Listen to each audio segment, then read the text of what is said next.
Good morning. Let's get real. So I was just thinking, I actually just went to Dunkin' Donuts. This is not sponsored, but a little protein latte.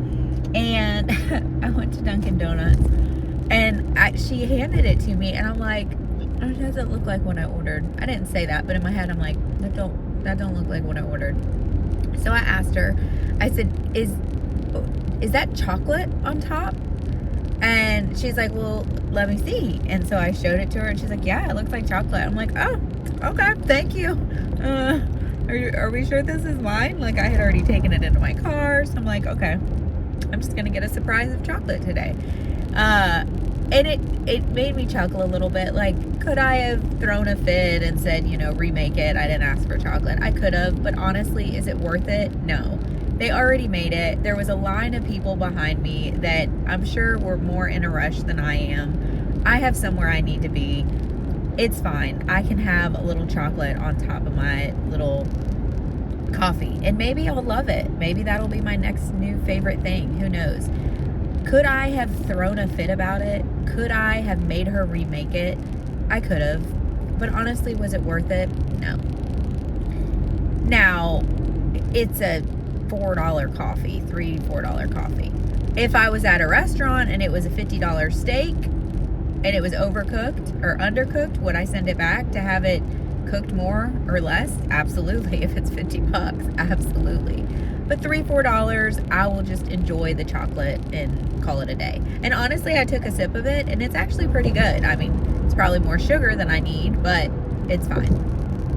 And it reminded me of two things. One, of how often we like to plan our life, and when something goes not according to plan, how easy it is for us to get off kilter and off, and I don't even know what kilter means. I need to look that up before I say it.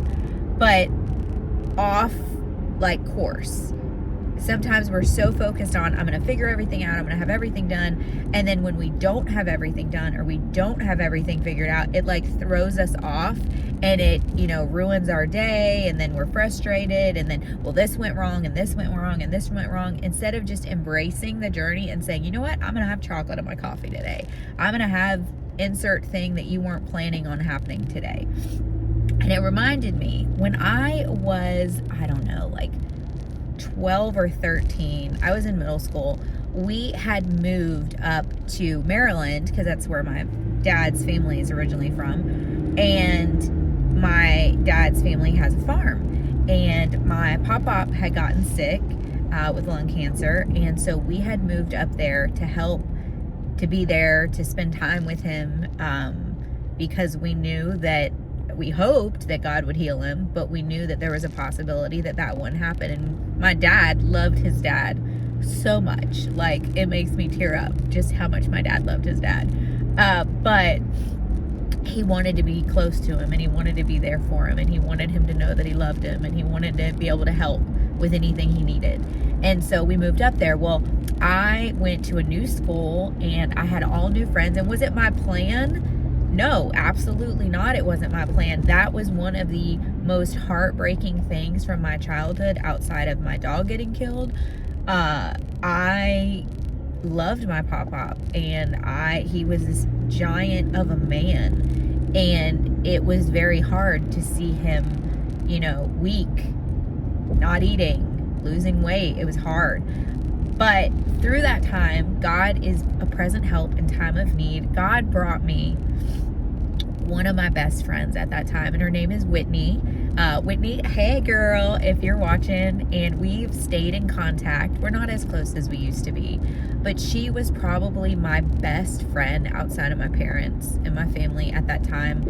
And I spent the night at her house. She spent the night at mine. We went riding together. We rode horses together. We did everything together. She was my best friend, and she was there for me when I needed a friend, and I will never forget that.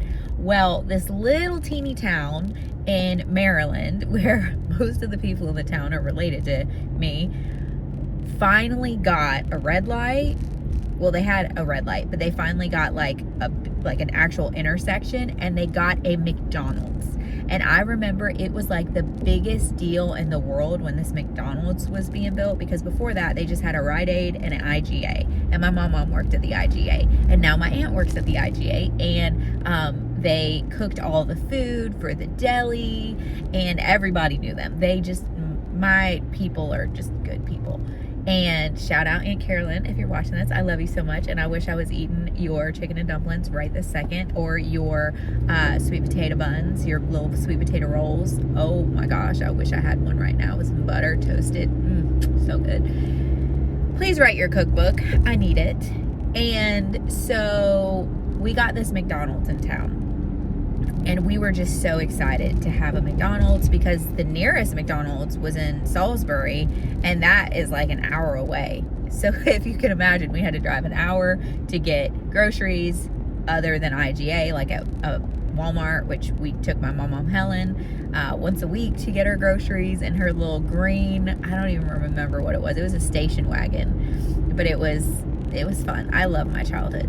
Anyway, we got this McDonald's.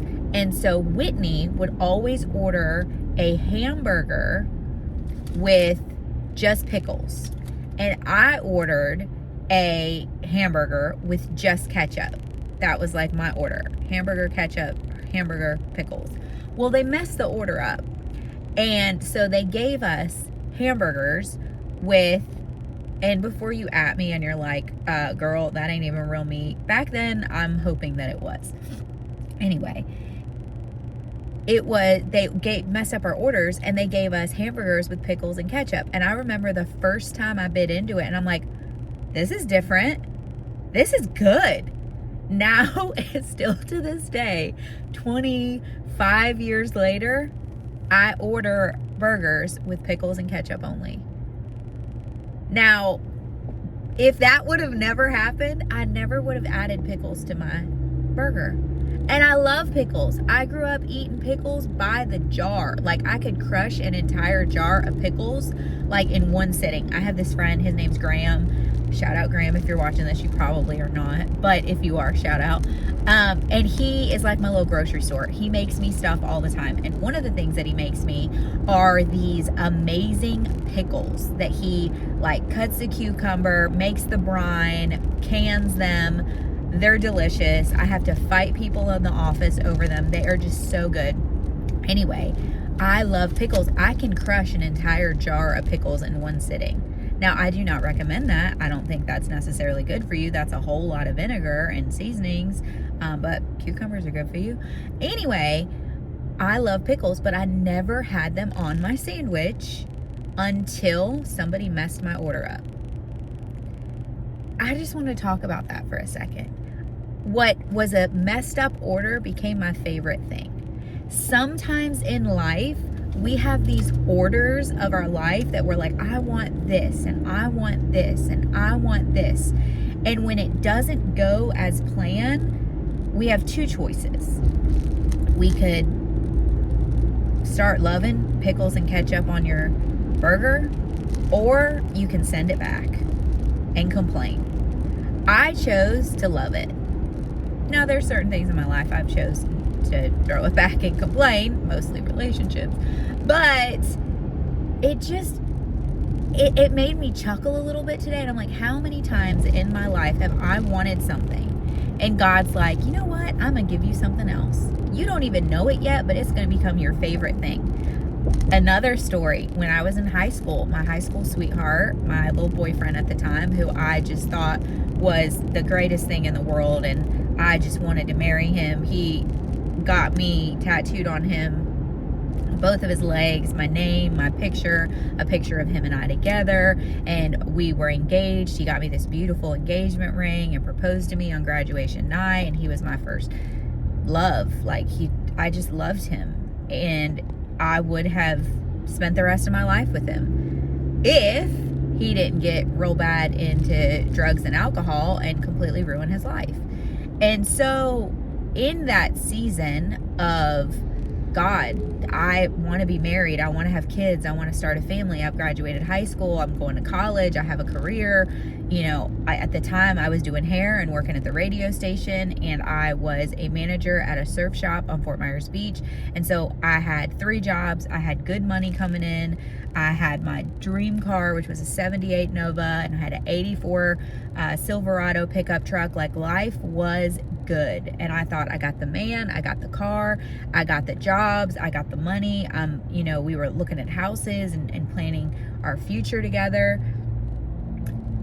And then God showed me, this is not what I have for you. And it was hard, and I cried my eyes out, but I look back and I'm so grateful that that didn't happen, because my entire life, even now, would have been so different. Sometimes we can plan our life and we can have everything figured out, and something happens and changes it. I look at, 13 years ago, I got married, and I just thought, okay, he loves Jesus, I love Jesus, we want to have a family, we want to have kids, let's just get married. Granted, we didn't know each other because we were long distance. He lived in Ohio, I lived in Florida. And, but on paper, the plan looked good. He was an attractive guy, I'm an attractive girl. We, both love Jesus, and we were going to have this life together and have kids and raise a family. And, he had a good job. If that would have happened, would I have been happy? Maybe. But I would have missed out on so much. I went to a betrayed women's group in Ohio after the infidelity and after his addiction came out. And those women spoke things into me in faith and encouragement. I still talk to those women to this day. Tracy and Kim. I'm trying to think of everyone.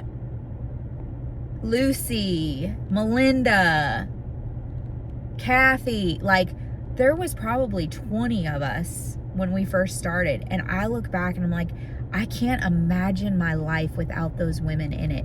And had my ex not cheated, had he not been in sexual addiction, had he not went through what he was going through, had I not looked for a group, a community of women to help me, I wouldn't know them. That's what I'm talking about. Sometimes life's disasters turn into some of the biggest blessings. Yesterday, I was super blessed. One of the people that I met during that season when I was married, living in Ohio for a very brief time, going through the Betrayed Hearts group and trying to find my way again when my life was just shattered by infidelity and betrayal. Tommy is her name. I was a reseller in 2013. I was going to thrift stores and buying clothes and reselling them online, and that was like my little side hustle, and I made pretty good money doing it. And I met her because she was doing the same thing, and so we'd trade clothes back and forth, and we'd share our faith and encourage each other. Well, yesterday I had posted something on my Facebook just about my heart, and sometimes I really want to be a mom, I really want to be a wife. Sometimes I'm fine, I'm like, me and God, we got this. But sometimes I start thinking about my age and my timetable and all that stuff, and sometimes I get in my head and I can overthink a lot. And Tommy sent me this little video message just encouraging me and telling me about how me being vulnerable and sharing my story has helped her through the difficulties that she's went through. And she shared that she's starting a ministry called Hopeful Disasters, about when disaster strikes and things beyond your control happen. She tells her testimony of, she really felt like they were supposed to sell their house. They sold their house. They got an RV. Their RV blew up on the way back to their house. Then COVID happened. Then, the world pretty much shut down where they were living. And she didn't know what to do, but she knew that she was going to trust God. And so they're starting this ministry. So if you can, pray for Tommy and her ministry and her husband and their family, their kids. They've got 4 kids. But it encouraged me so much that she took the time out of her day to encourage me. Again, had I not went through the season that I went through, I never would have met her. Had I never been vulnerable in my post, she never would have been encouraged. She never would have felt it necessary to video message me. Like, every single detail of our life is for a purpose, on purpose. And sometimes we're so distracted. The enemy loves to distract us, and we're so focused on bills and life and work and relationships and kids and soccer and sports and all these things, that if we would just turn everything off, turn the TV off, turn the phone off, turn YouTube off, turn it all off and sit in silence and just listen to our thoughts, which can be scary, and talk to God and ask God, like, hey, God, what do you want me to know in this moment? What are you teaching me? So many moments of my life, mostly the ones that didn't go as planned, turned out to be blessings in disguise. They turned out to be happy accidents, as my friend Bob Ross used to talk about. There's no mistakes in painting. It's only happy accidents. Oh, we're going to make that a happy little tree, right? When you make a mistake. My dad, greatest man who ever lived outside of Jesus. I love you, Daddy. Greatest man. Used to teach me all the time when he was painting or drawing or tattooing. And tattooing's hard because you're tattooing something permanent on somebody unless they get it lasered off. But he would tattoo, and one of the biggest things that he would do is cover-ups.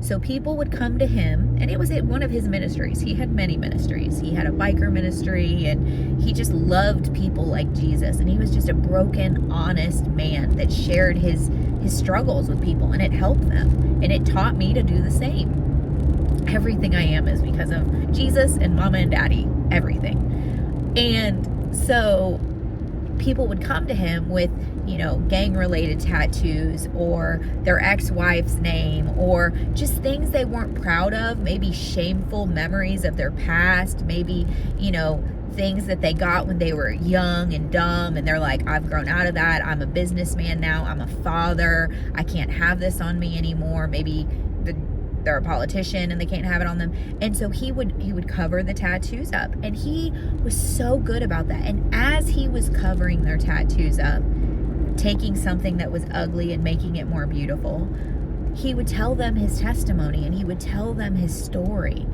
And you would just see these hardcore biker, muscly, huge dudes just be putty. And they'd start talking about their struggles, and they'd start talking about how they thought their life was going to be some kind of way, and it wasn't. And it really showed me, I was like 9 or 10 when my dad started tattooing and started really sharing his testimony more. And he had a motorcycle that had Jesus airbrushed on it.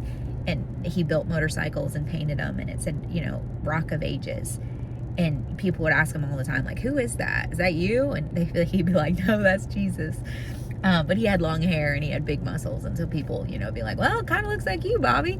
But I look back and I'm like, God, thank you that my dad's life didn't go the way he thought. He got married young, and he had a divorce, and that marriage didn't go well, and he was in the Marines, and so much of his life didn't go the way that he thought it would. But even through the disasters, and even through, his ex cheating, and he, by his own admission, cheated on her too. They both cheated on each other. They weren't following the Lord, either one of them. And so he wasn't proud of that. But through that disaster came my mom and his relationship, years later. And then me came years later. And I just think, like, if we stopped trying to control our life so much and just say, God, have your way. Whatever your way is, have your way. I trust you. I'm ready for the happy accidents. Be careful with that one. But I'm ready for whatever you have for me, God. I'm ready. Lead me and guide me and show me what you have for me. I want to see you. I want to hear you. I want to know what you have in store for me, and I'm going to trust you. Even when it's dark and I don't have a flashlight, even when I can't see, I'm going to close my eyes and I'm going to listen to your voice, and I'm going to trust that the King of Kings and the Lord of Lords and the Father of all creation is guiding my every step. God, I'm going to trust you. Even when I don't know what it looks like, I'm going to trust you. What if we all did that? What if we all embraced the adventure that God has us on? Our little finite minds can't really fathom the depth and the width and the goodness of God in our lives. But what if we took the time to just be grateful for the journey? I love road trips. Me and my daddy used to go on road trips every summer, and that was like one of my favorite things, was finding things that we didn't plan to find, right? You take an exit you weren't planning to take because you got to go to the bathroom, and then you find like the best hole-in-the-wall barbecue restaurant, or you are stopping at a rest stop and, you know, you see something on the little bulletin board, and then you're like, hey, let's stop and check that out. The little surprises. I love surprises. Now, I would rather have a happy surprise than a sad surprise, but I do love surprises. And sometimes God wants to surprise us. And sometimes they're wrapped in an unlikely box. Sometimes they're wrapped in sadness. Sometimes they're wrapped in heartbreak. Sometimes they're wrapped in infidelity. Sometimes they're wrapped in betrayal. But once you get through that wrapping, you find that there's a blessing on the inside that you couldn't have even imagined. I thank God for what I went through. Did I love it at the time? Absolutely not. I cried my eyes out every night and prayed, God, take this away from me. I can't do this. It's too much. I'm not strong enough. Like, take this away from me. And God didn't take it away from me. Instead, He built me, and He built my muscles, and He built my spirit to carry it. And when it was crushing, He carried it for me. But I just look back and I'm like, what if I never would have went through that? There would be so many people that I met along the way that I wouldn't know. So many people that prayed for me and held my hand and loved on me and encouraged me, pastors and mentors and friends. I am so grateful for the unexpected journeys, or the hopeful disasters, as Tommy likes to call them. I just want to encourage you today, if maybe you're looking at your life and it's a hopeful disaster. Maybe you're looking at your life and you're writing it all down on paper and you're like, this just don't make sense. Listen, I write my bills on paper every month, and when I tell you, it does not make sense how many bills I have and how God provides every single month. And I'm like, God, praise the Lord. You did it again. Thank you, Lord. Thank you for your faithfulness. Sometimes, and my childhood was the same way. We'd be down to our last dollar and God would send us a blessing, or He'd send us a miracle. And I'm like, God, how'd you do that? I remember one year I was getting ready for school and we didn't have any money. My dad had he got hurt, and we didn't have money for school clothes. And I will never forget, my neighbors came over and they gave me a big bag of clothes. And I wore those clothes to school. And I was so grateful that God provided in a way that I didn't expect, in a way that I wasn't even imagining. That's that Ephesians 3:20 blessing. God will do exceedingly abundantly above and beyond anything you can ask, think, or imagine. That's our God. He's bigger. He's greater. He's more loving than we could ever imagine. Y'all, if you don't hear anything else from this video, write down Ephesians 3:20 and read it and soak in it and meditate on it and let God just speak to you through it. I'm telling you, it will bless your little socks off. I have it written on my mirror, and every day I remind myself, Ephesians 3:20. God's got more for me. God's doing more for me. So often we put God in a box and we think, oh, okay, Heavenly Father, our little magical genie in the sky, that we're going to, pray all these things and you're going to make them come true. No. God is the creator. We are the created. We don't get to tell him what to do. We can ask, and we can ask for favor, and we can ask for open doors, but he chooses. He chooses. He creates. He chooses. The best thing we can do is give up control and say, God, have your way. And when he has his way, it's going to be exceedingly, abundantly, above and beyond anything that we can ask, think, or imagine. That's his promise. He's not a liar. He is a father of all truth. There are no lies within him. So y'all, write down Ephesians 3:20 and start living in it. God has exceedingly, abundantly, above and beyond anything you can ask, think, or imagine. I hope you have a blessed day. I hope you know how very loved you are. You are seen, you are celebrated, you are loved. God has so much for you. Don't you ever forget it. And I will catch you in my next one.